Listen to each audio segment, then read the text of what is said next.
Hello दोस्तों, आप सभी का स्वागत है मेरे चैनल पर। आज मैं आपके लिए एक नई कहानी लेकर आया हूं जो भगवान कृष्ण के जीवन से जुड़ी है। इस कहानी को एक बार मैंने टैरो रीडिंग करते हुए अपने एक वीडियो में सुनाई भी थी, लेकिन अब चूंकि यहाँ पर सारी कहानियां डाल रहा हूं तो मैंने सोचा कि ये कहानी का एक अलग वीडियो भी पोस्ट कर देना चाहिए ताकि आपको हेल्प रहे। आप जब भी इसे सुनना चाहें यहाँ देख सकते हैं। और हाँ, जो लोग मेरे साथ पहली बार जुड़े हैं उनका स्वागत।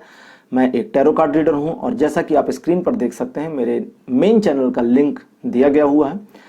तो YouTube पर जैसे ही आप एस्ट्रो गुरु टाइप करते हैं, सिर्फ आप YouTube पर सर्च बार में जाएं और एस्ट्रो गुरु टाइप करें, आपको मैं मिल जाऊंगा, मेरा चैनल मिल जाएगा।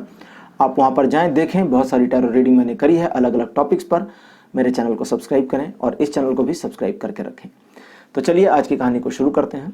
भगवान श्री कृष्ण के जीवन की एक घटना है जब भगवान श्री कृष्ण की शादी हो चुकी थी। उनकी 3 पत्नियां थीं, वो द्वारका में रहते थे। तो वहां पर एक दिन दोपहर के समय वे भोजन करने के लिए बैठे। तो प्रायः भगवान श्री कृष्ण जमीन पर ही भोजन करते थे, आसन पर नहीं करते थे। तो भूमि पर उनके लिए आसन बिछा दिया गया था, वहीं पर वो बैठे। उनकी पत्नियों ने उनके लिए भोजन रखा और हर बार की तरह से उनकी पत्नी रुक्मिणी उनके लिए पंखे से हवा कर रही थी और वे भोजन को कर रहे थे। बड़े प्रेम से वो 56 भोग, बहुत ढेर सारी चीजें उनके सामने रखी जाती थी और वे उसको भोग रहे थे, खा रहे थे। खाते खाते थोड़ी देर में अचानक वो कौर उठाए हुए थे कि रुक गए। एक क्षण को सोचा और कौर को नीचे थाली में वापस रखा, खड़े हुए और भोजन को क्रॉस करके, लांघना इसको बोलते हैं हिंदी में, लांघ करके, यानी कि एक पैर से लांघ करके उस ओर कूदे और भागे। हिंदू धर्म में खाने को लांघा नहीं जाता, क्रॉस नहीं किया जाता, बड़ा ही गलत माना जाता है, अपवित्र माना जाता है इसको, कि भोजन का आपने अपमान किया एक तरह से। और वे चूंकि स्वयं भगवान थे, बट उन्होंने ऐसा किया। रुक्मिणी, उनकी पत्नी सत्यभामा, उनकी पत्नी जामवंती, जो 3 पत्नियां थी, तीनों हैरान रह गई कि अरे ये क्या हुआ, ये खाने को लांघ कर ऐसे कहां भागे।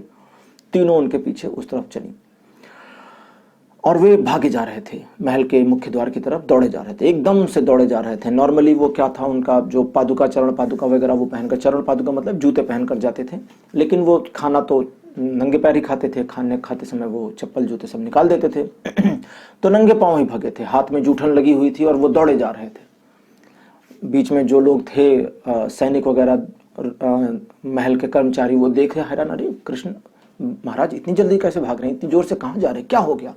पीछे पीछे और लोग भी दौड़े कि हो क्या गया है। और वे मुख्य द्वार के पास तक पहुंचते पहुंचते तक चिल्लाना शुरू कर दिए, जोर जोर से बोलना शुरू कर दिए कि खोलो खोलो द्वार, खोलो द्वार, खोलो, जल्दी खोलो, जल्दी खोलो, जल्दी खोलो द्वार को। और द्वारपाल देखे कि अरे महाराज दौड़ते हुए आ रहे हैं। उन्होंने जल्दी जल्दी द्वार को खोला, द्वार खुल चुका था। कृष्ण द्वार के पास पहुंचे और रुक गए, सिर हिलाया, मुस्कुराए, हाथ में जूठन देखी, वापिस हो लिए। उसने पूछा महाराज क्या हुआ। कुछ नहीं, बंद कर दो। कुछ नहीं हुआ, बंद कर दो। वापिस आए। रास्ते में जो कर्मचारी थे उन्होंने पूछा महाराज महाराज अपने अपने काम पर जाएं, अपने अपने काम पर जाएं। तब तक पत्नियां मिल गईं। पत्नियों ने कुछ नहीं पूछा, सोची पहले इनको आने देते हैं, भोजन अधूरा है अभी भी।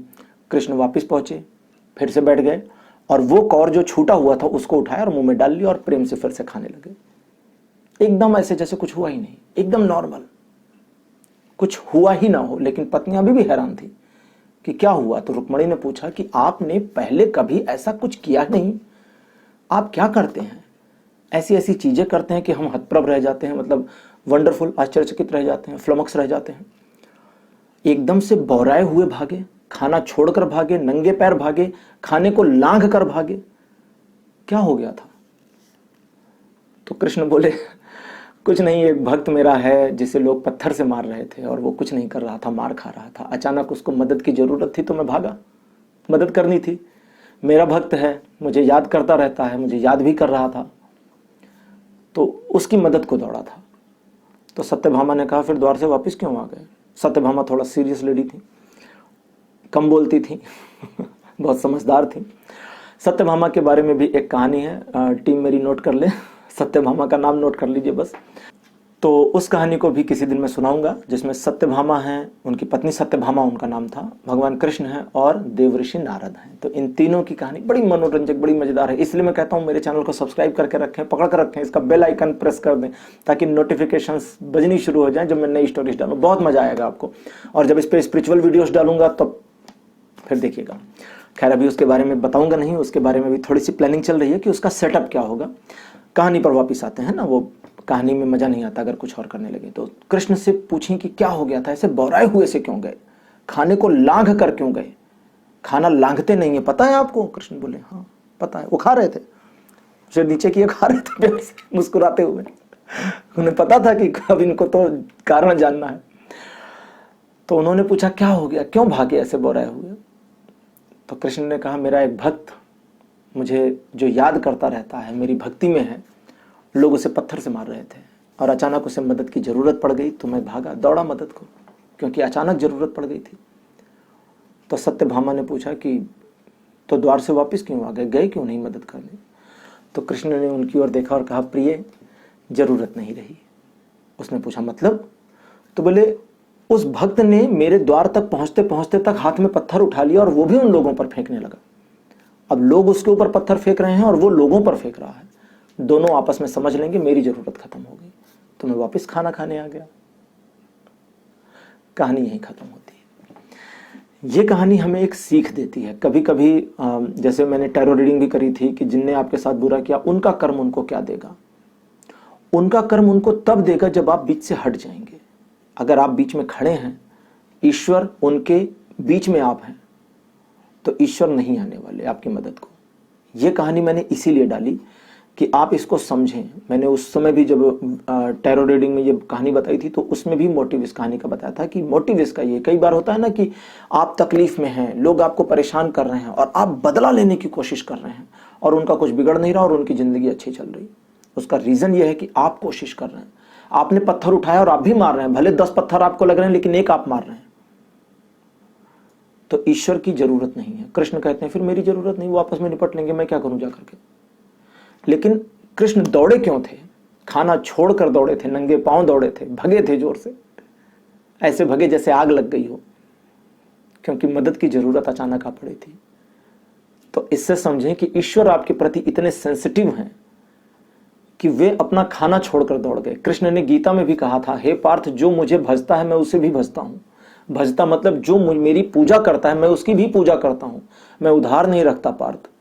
जिसने मेरे नाम का 1000 बार स्मरण किया है मैं उसके नाम का 1000 बार स्मरण करके वापस करता हूं।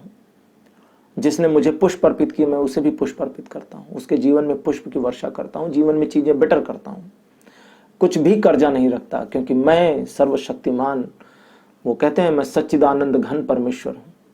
और सच्चिदानंद घन का मतलब होता है वो जो सत्य चित्त और आनंद में है, जिसका चित्त सत्य में है और वो आनंद में है, उसे कोई टेंशन नहीं है। टेंशन तब होती है ना जब किसी का उधार बाकी होता है, कितनी टेंशन होती है, अरे यार ये पर्सन मिल गया, इसके 10 रुपए देने पड़ेंगे। तो भगवान का तो इतना लंबा उधार अगर हो जाए, आपने उनका रोज पूजा करी, रोज घंटी बजाई, रोज हाथ जोड़े, रोज माला फेरी, तो कितना उधार चढ़ रहा है भगवान का। तो भगवान आनंद में कैसे जाएंगे? तो भगवान कृष्ण ने ये डिफाइन किया है गीता में, कहते हैं कि पार्थ मैं उनको भी भजता हूं जो मुझे भजते हैं।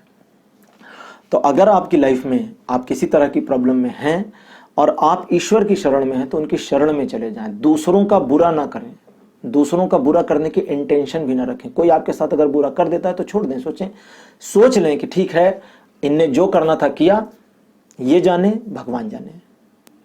ये भी ना सोचें कि उनका कर्मफल उनको क्या देगा उनका कर्मफल उनको मिलेगा या नहीं मिलेगा, क्या मिला क्या नहीं मिला, इंटेंशंस ना रखें, हट जाएं बीच से।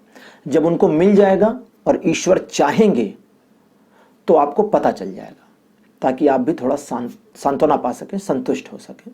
लेकिन जब तक ईश्वर नहीं चाहते हैं तब तक शांत बने रहें, कूल रहें, अपनी लाइफ पर फोकस करें। मैं अक्सर अपने वीडियोस में कहता हूं कि खुद पर फोकस करिए, दूसरों पर मत करिए, क्योंकि लाइफ आपकी अपनी है। अपनी लाइफ पर आप जितना फोकस करेंगे आपकी अपनी लाइफ को आप बेटर करेंगे। तो आज के वीडियो को यहीं क्लोज करता हूं। उम्मीद है आपको कहानी भी अच्छी लगी होगी। कहानी के बाद जो कहानी का मर्म था मैंने बहुत प्लेन लैंग्वेज में आपको समझाने की कोशिश करी, तो मेरी कोशिश भी उम्मीद है कि सफल हुई होगी, आपकी बातें आपने समझ ली होंगी। और मुझसे कनेक्ट होने के लिए बहुत बहुत थैंक यू। इस चैनल के साथ कनेक्टेड रहिए, अगली स्टोरी भी जल्दी ही आएगी। तब तक के लिए बाय बाय।